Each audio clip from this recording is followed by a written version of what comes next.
ஈரானின் புஷ்கர் அணுமின் நிலையம் மீதான தற்போதைய தாக்குதல்கள் மற்றும் அதன் பின்னணியில் உள்ள புவிசார் அரசியல் நெருக்கடிகள் மிக பதற்றமான ஒரு சூழலை உருவாக்கியுள்ளது. இந்த நிலையில் 2026 மார்ச் மாத இறுதியில் ஈரானின் ஒரே வணிக ரீதியிலான அணுமின் நிலையமான புஷ்கர் மீது நடத்தப்பட்ட தாக்குதல்கள் உலக நாடுகளிடையே பெரும் அதிர்ச்சியை ஏற்படுத்தியுள்ளன. அமெரிக்கா மற்றும் இஸ்ரேல் படைகளின் கூட்டு நடவடிக்கையாக கருதப்படும் இந்த தாக்குதல் அணுசக்தி பாதுகாப்பிற்கு விடப்பட்ட சவாலாகவும் ஒரு மாபெரும் சுற்றுச்சூழல் பேரழிவுக்கான தொடக்கமாகவும் பார்க்கப்படுகிறது. மார்ச் மாதம் 24, 2026 ஈரானின் அணுசக்தி துறை புஷகர் வளாகத்தின் மீது ஏவுகணை தாக்குதல் நடத்தப்பட்டதாக அதிகாரப்பூர்வமாக அறிவித்தது. இது இரண்டாவது தாக்குதலாகும். இதற்கு முன்னதாக மார்ச் மாதம் 17 அன்று அணு உலைக்கு வரும் 350 மீட்டர் தொலைவில் இருந்து ஒரு முக்கியமான கட்டிடம் தரைமட்டமாக்கப்பட்டது. இதனால் ஈரான் ஊடகங்களின்படி தற்போதைய நிலையில் அணு உலைக்கு கட்டமைப்பு ரீதியான சேதம் எதுவும் ஏற்படவில்லை. கதிர்வீச்சு கசிவோ அல்லது உயிர் சேதமோ பதிவாகவில்லை. இருப்பினும் அணு உலைக்கு இவ்வளவு அருகாமையில் குண்டுகள் வீசப்படுவது இதுவே முதல் முறையாகும் என்று சொல்லுகிறார்கள்.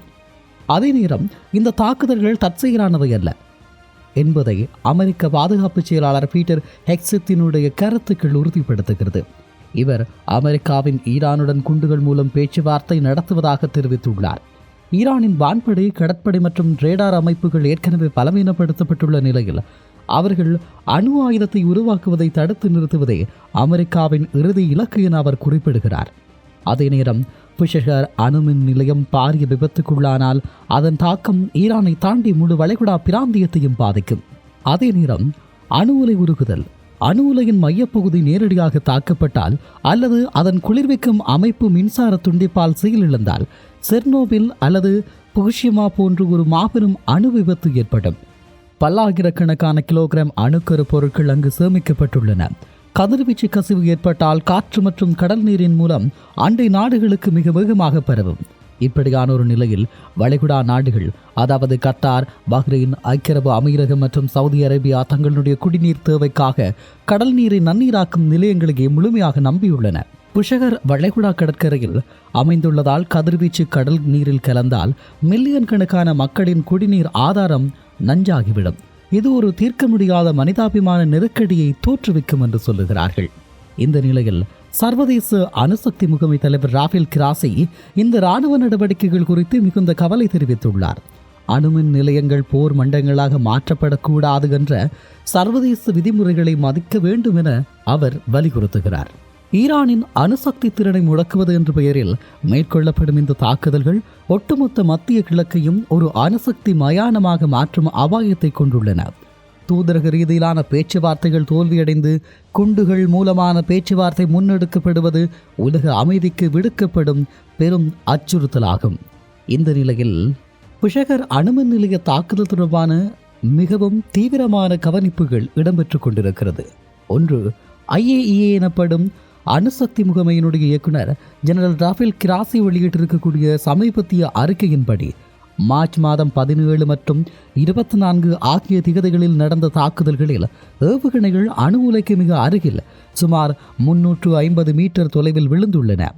தற்போது வரை அணு உலையில் கதிர்வீச்சு கசிவு எதுவும் கண்டறியப்படவில்லை. வளைகுடா நாடுகளை சுற்றியுள்ள கதிர்வீச்சு கண்காணிப்பு அமைப்புகள் இயல்பான அளவையை காட்டுகிறது. இருப்பினும் அணுமின் நிலையத்தின் வானிலை ஆய்வு மையம் இந்த தாக்குதலில் சேதமடைந்துள்ளதாக தகவல்கள் தெரிவிக்கிறது. இந்த நிலையில் புஷகர் அணுமின் நிலையம் ரஷ்யாவினுடைய உதவியின் கட்டப்படுவதால் அங்கு ஏராளமான ரஷ்ய நிபுணர்கள் பணியாற்றி வருகிறார்கள். ரஷ்யாவின் அணுசக்தி நிறுவனமான ரோஸ்டோம் இந்த தாக்குதலை கடுமையாக கண்டித்துள்ளது. பாதுகாப்பு கருதி அங்கு பணியாற்றிய சுமார் 250 ரஷ்ய பணியாளர்கள் மற்றும் அவர்களது குடும்பத்தினர், குழந்தைகள் உட்பட ஏற்கனவே ஈரானிலிருந்து வெளியேற்றப்பட்டுள்ளனர்.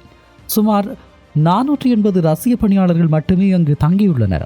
அவர்களையும் வெளியேற்ற திட்டமிடப்படுகிறது. இந்த நிலையில் ஆபரேஷன் பிக் ஃபியூரி, அமெரிக்கா மற்றும் இஸ்ரேல் முன்னெடுத்துள்ள இந்த இராணுவ நடவடிக்கையின் சில முக்கியமான தரவுகள். இந்த கூட்டு நடவடிக்கை பிப்ரவரி 28 அன்று ஆரம்பமானது.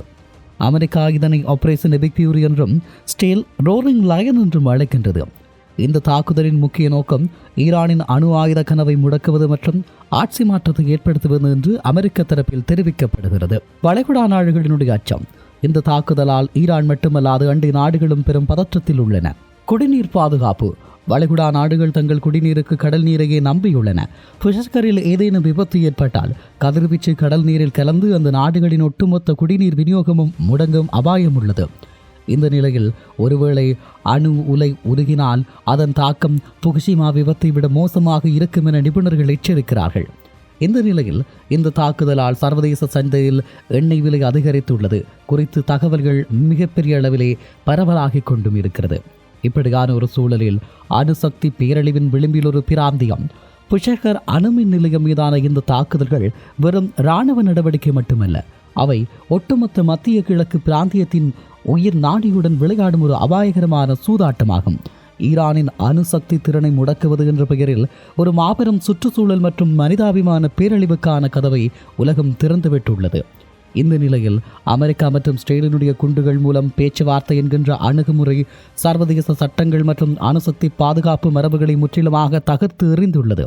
ஒரு நாட்டின் அணுமின் நிலையத்தை இலக்கு வைப்பது என்பது அந்த நாட்டை மட்டுமல்ல, அதன் அண்டை நாடுகளையும் கதிர்வீச்சு அபாயத்திற்குள் தள்ளும் பொறுப்பற்ற ஒரு செயலாகும்.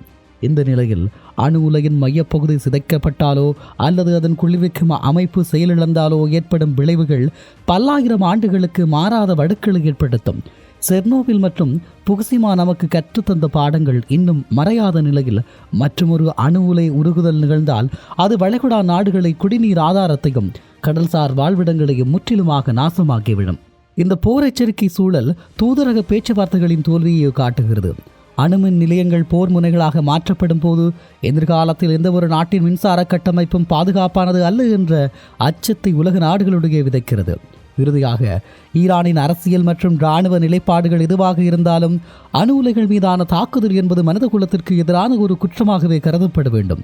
புஷகர் அணுமின் நிலையத்தில் இன்று விழும் ஒவ்வொரு குண்டும் நாளை ஒரு மாபெரும் கதிர்வீச்சு பெருவெடிப்பாக மாறினால் அதன் விளைவுகளை சுமக்கப் போவது எந்த ஒரு குறிப்பிட்ட நாடும் அல்ல, மாறாக ஒட்டுமொத்த மனித இனமுமே ஆகும்.